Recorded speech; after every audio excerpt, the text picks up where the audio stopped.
नमस्ते दोस्तों, मैं हूं आपका दोस्त भगवती प्रसाद पुरोहित एडवोकेट। और आज के वीडियो में हम समझने वाले हैं कि पिता की संपत्ति में बेटियों का क्या अधिकार है। तो देखिए दोस्तों, पिता की संपत्ति में बेटियों का वही अधिकार रहता है जो कि एक बेटे का अधिकार रहता है। लेकिन क्या होता है कि कई बार ऐसा होता है कि पिता की मृत्यु के बाद में भाई जो रहते हैं, अर्थात पिता के जो पुत्र रहते हैं और बहनों के भाई जो रहते हैं, वे क्या करते हैं कि पिता की संपूर्ण संपत्ति को अपने नाम पर करवा लेते हैं और बहनों को कोई हिस्सा नहीं देते हैं। लेकिन आज के वीडियो में हम यह समझने वाले हैं कि अगर भाई ऐसा करते हैं तो उन भाइयों के खिलाफ किस प्रकार से कार्रवाई की जा सकती है और अपना हिस्सा जो है बहनें अर्थात पुत्रियां जो है, पिता की पुत्रियां जो है, वे प्राप्त कर सकती है। तो आपने चैनल को सब्सक्राइब नहीं किया तो चैनल को सब्सक्राइब कर लीजिए, बेल आइकन को प्रेस कर दीजिए और इस वीडियो को फटाफट लाइक कर दीजिए, क्योंकि इस चैनल के माध्यम से आपको मिलती है सरल आसान भाषा में कानून की नई नई जानकारी। तो आइए वीडियो को शुरू कर लेते हैं। देखिए दोस्तों, सबसे पहले हम यह समझेंगे कि जो कार्यवाही होगी उसमें कौन कौन से दस्तावेज साथ लगेंगे, आवेदन कहाँ लगेगा, किस धारा के अंतर्गत लगेगा और किसका नामांतरण होगा, अर्थात किन लोगों का नाम पिता की संपत्ति में या जो व्यक्ति मरा है उसकी संपत्ति में दर्ज हो सकता है। ठीक है, तो सबसे पहले तो हम ऐसे समझेंगे कि यह एक व्यक्ति है और इसके नाम पर यह जमीन है। ठीक है, और इसके दो पुत्र है, एक पुत्री है, एक पुत्री है, एक पत्नी है, दो पुत्रियां हैं, एक पुत्री है, एक पुत्री यह है। ठीक है,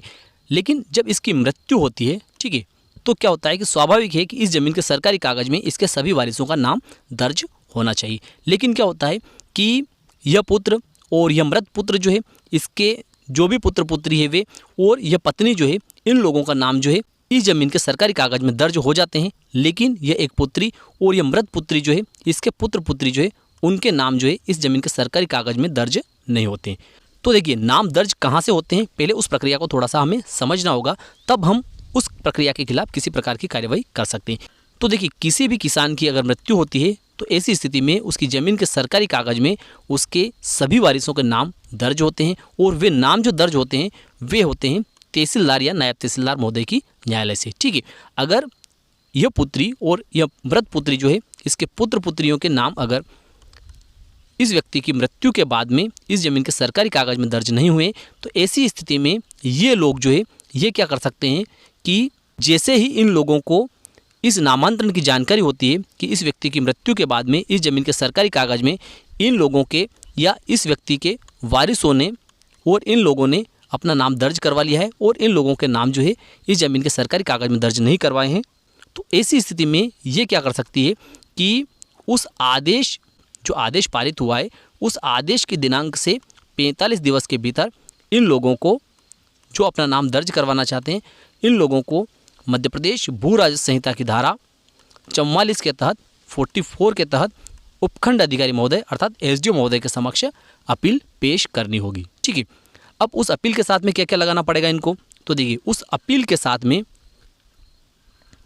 तहसीलदार महोदय ने जो आदेश पारित किया है उसकी प्रमाणित प्रतिलिपि लगानी पड़ेगी। ठीक है, उसके बाद में इस जमीन के सरकारी कागज जिस समय इस व्यक्ति का नाम दर्ज था उसकी प्रमाणित प्रतिलिपि और इसकी मृत्यु के बाद में जब इन लोगों के नाम इसमें दर्ज हो गए उसकी प्रमाणित प्रतिलिपि, साथ ही साथ इन लोगों को, ठीक है, इस पुत्री को और इस मृत पुत्री के पुत्र पुत्रियों को वे प्रमाण भी साथ में लगाना चाहिए उपखंड अधिकारी महोदय के समक्ष अपील के साथ में, जिससे यह प्रमाणित हो कि इस व्यक्ति की वारिस यह पुत्री भी है और इस व्यक्ति की वारिस यह मृत पुत्री भी थी और उसके पुत्र पुत्री ये लोग जो कि अपीलांट है। ठीक है, इस प्रकार के प्रमाण अगर साथ में लगा दिए जाते हैं तो ऐसी स्थिति में जो अपीलांट रहते हैं यह पुत्री और यह पुत्री के पुत्र पुत्री जो है उनका केस काफ़ी मजबूत हो जाता है। ठीक है, और जो आदेश पारित किया है तहसीलदार या नायब तहसीलदार ने, उस आदेश को 45 दिन से अधिक की समयावधि हो चुकी है, तो ऐसी स्थिति में अवधि विधान अर्थात लिमिटेशन एक्ट की धारा 5 का आवेदन पत्र भी धारा 44 की अपील के साथ में लगाना चाहिए। इसके बाद में क्या होगा कि उपखंड अधिकारी महोदय के द्वारा इस महिला को, इस पुत्र को और इस पुत्र को, इनको भी नोटिस भेजे जाएंगे। ठीक है, नोटिस भेजने के बाद में इन लोगों की भी सुनवाई की जाएगी। पहले धारा 5 का जो आवेदन है उसको डिसाइड किया जाएगा, उसका फैसला किया जाएगा। अब देखिए धारा 5 के आवेदन पत्र में क्या लिखना चाहिए और क्यों पेश करना चाहिए, तो देखिए धारा 5 का आवेदन पत्र जो है उसमें इस बात का उल्लेख करना चाहिए कि इस व्यक्ति की वारिस में ये लोग भी है या इस पुत्री के पुत्र पुत्री भी है। ठीक है, और इनको बगैर सुने तहसीलदार महोदय ने या नायब तहसीलदार महोदय ने नामांतरण का आदेश पारित कर दिया है और उस नामांतरण आदेश की जैसे ही इन लोगों को जानकारी हुई है वैसे ही इनके द्वारा उस आदेश की प्रमाणित प्रतिलिपि और इस जमीन के सरकारी कागज की प्रमाणित प्रतिलिपि निकालकर उपखंड अधिकारी महोदय के समक्ष अपील प्रस्तुत कर दी है। और जानकारी से पहले का समय जो है उसमें इनको कोई सुनवाई का अवसर नहीं दिया गया था, इसलिए उस आदेश की जानकारी या उस प्रकरण की जानकारी इन लोगों को नहीं हो सकी है। इसलिए धारा 5 का आवेदन पत्र इनका स्वीकार किया जाए और अपील का गुण दोषों के आधार पर निराकरण किया जाए। अब जो अपील पेश की जाएगी उस अपील में यह पुत्री जो रहेगी यह अपीलांट रहेगी। इस मृत पुत्री के पुत्र पुत्री जो है वे भी अपीलांट रहेंगे। ठीक है, अगर ये साथ में अपील पेश करते हैं तो, अगर ये अलग अलग पेश करते हैं तो एक दूसरे को रेस्पोंडेंट भी बना सकते हैं। ठीक है, तो यह भी अपीलांट रहेगी और इसके पुत्र पुत्री रहेंगे वे भी अपीलांट रहेंगे। अगर ये लोग जो है ये इन लोगों का साथ नहीं देते हैं तो ऐसी स्थिति में इस महिला को, इस पुत्र को और इस पुत्र को उस प्रकरण में रेस्पोंडेंट बनाया जाएगा, अर्थात प्रत्यर्थी बनाया जाएगा। इसके बाद में क्या होगा, उपखंड अधिकारी महोदय के द्वारा इन लोगों को भी सूचना पत्र भेजा जाएगा। सूचना पत्र भेजने के बाद में पहले धारा 5 का निराकरण किया जाएगा कि वास्तव में इन लोगों के द्वारा जो अपील पेश की है वह समयावधि में प्रस्तुत की है या नहीं की है,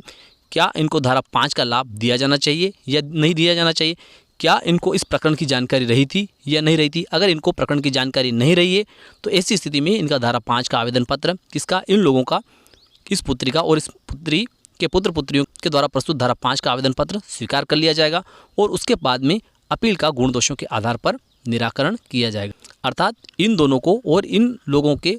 अधिवक्ताओं को या इनको सुनने के बाद में अपील का निराकरण किया जाएगा। अगर उपखंड अधिकारी महोदय अर्थात एसडीओ महोदय को ऐसा लगता है कि हाँ वास्तव में इस व्यक्ति के वारिस में यह पुत्र, यह पत्नी, यह पुत्री और यह पुत्री भी रहें, तो ऐसी स्थिति में तहसीलदार महोदय ने जो आदेश पारित किया नामांतरण का, उस आदेश को निरस्त कर दिया जाएगा और इस जमीन के सरकारी कागज में इस व्यक्ति के नाम के स्थान पर इस पुत्र का और इस मृत पुत्र के पुत्र पुत्रियों का, इस पत्नी का, इस पुत्री का और इस मृत पुत्री के पुत्र पुत्रियों का नामांतरण प्रमाणित कर दिया जाएगा। तो मैं विश्वास रखता हूं कि आज का वीडियो आपको अच्छा लगा होगा। अच्छा लगा तो इस वीडियो को लाइक कर दीजिए, अधिक से अधिक लोगों तक इसको शेयर कर दीजिए। फिर मिलते हैं अगले वीडियो में, तब तक के लिए जय हिंद जय भारत।